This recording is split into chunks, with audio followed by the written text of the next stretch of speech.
Welcome back to जन classes. मैं पावनी मिश्रा आप सभी का फिर से स्वागत करती हूँ। तो जैसा कि आपको पता है कि एक सीरीज चल रही है हमारी ज्योग्राफी की, और उसमें हमारा जो चैप्टर चल रहा था वो था पृथ्वी की आंतरिक संरचना, जिसमें कि हमने देखा था क्रस्ट को, भूपर्वती को। आज हमारा जो इसके बाद जो टॉपिक है वो है मेंटल पर। ठीक है, तो स्टार्ट कर देते हैं मेंटल के बारे में। सबसे पहले टर्म आता है हमारा लिथोस्फीयर, या इसको स्थलमंडल बोलते हैं। तो ये कैसे बना है इसके बारे में जानकारी हम लोग कर लेते हैं। ये बना है भूपर्वती और ठोस क्रिस्टलीय मेंटल को मिलाकर जो परत बनती है उससे हमारा स्थलमंडल या लिथोस्फीयर बनता है। तो हम कैसे, जैसे कि मैंने आपको बताया, ये हमारा क्रस्ट जहाँ खत्म होता है इसके बाद हमारा मोह संबद्धता उसको कहते हैं। और ये किससे बनती है, मोह संबद्धता। तो ये मैंने आपको बताया था क्रस्ट वाले टॉपिक में कि क्रस्ट और मेंटल का जो भाग होता है, यहाँ से जो मिलने पर जो असंबद्धता बनती है उसको मोह संबद्धता कहते हैं।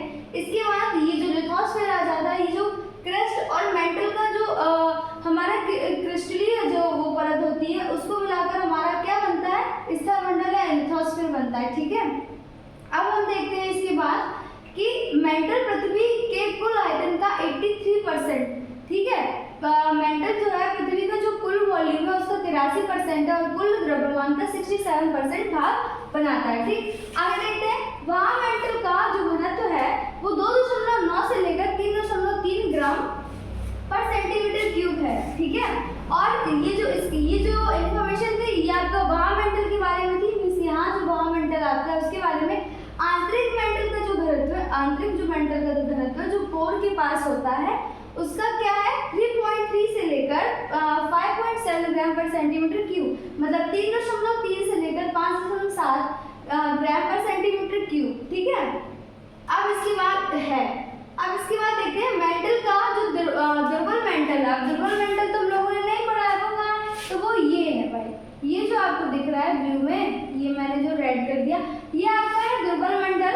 और ये क्या, इसको हम क्या बोलते हैं, एस्किमोस्फीयर भी बोलते हैं। ठीक है, ये जो भाग है ये पिघला हुआ होता है मेंटल का। ठीक है, ये वाला भाग पिघला हुआ होता है मेंटल का, और ये किससे बना होता है, ये बना होता है आपका मैग्मा से बना हुआ होता है, इसी वजह से पिघला होता है भाई। ठीक, आगे देखते हैं। जबकि आंतरिक जो मेंटल है वो ठोस होता है, जो अंदरूनी मेंटल है वो ठोस क्यों होता है, देखते हैं आगे। तो क्यों होता है, देखिए ये जो मेंटल में ये जो तत्व है, देखिए वो सबसे ज्यादा कौन सा, O2 पाया जाता है।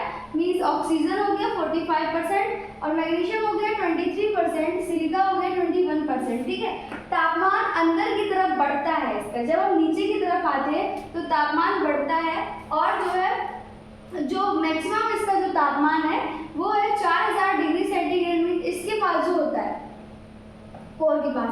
अब मैंने ये जो बताया कि इसमें मतलब नीचे की तरफ ठोस क्यों होता है, क्योंकि हम सबको पता है कि अंदर की तरफ जितना हमारा आयरन अगर सबसे ज्यादा पाया जाता है तो हमारा इसी भाग में पाया जाता है पृथ्वी के, इसलिए यहाँ पर ये ठोस होता है, और ऊपर यहाँ पर किससे बना होता है, मैग्मा से बना हुआ होता है। ठीक है, तो ये हमारा था आज मेंटल के बारे में। ठीक है, तो इसके बाद हम कंटिन्यू करेंगे और उसके बाद हम पढ़ेंगे हमारा जो लास्ट है कोर। ठीक, अब थोड़ा एक दो टर्म्स जो है, जैसे कि ये जो बैरीमंडल है ये क्या है, तो ये हमारा कोर में ही होता है, कोर के इस पूरे भाग को बोलते हैं बैरीमंडल। ठीक है, और मध्यमंडल क्या होगा, दुर्बल मंडल के बाद जितना हिस्सा बचता है मेंटल का उसको बोलते हैं मध्यमंडल। ठीक है, तो ये थे कुछ टर्म्स, और तो ये कंप्लीट हो गया हमारा मेंटल। कैसा लगा आपको वीडियो प्लीज़ ज़रूर बताइएगा, और अच्छा लगा हो तो प्लीज़ चैनल को पहले सब्सक्राइब कर लीजिएगा, और प्लीज़ देखते रहिए क्योंकि बहुत इंपॉर्टेंट थिंग्स हैं, अगर आएगा कुछ तो इससे ही आएगा। ठीक है, थैंक यू।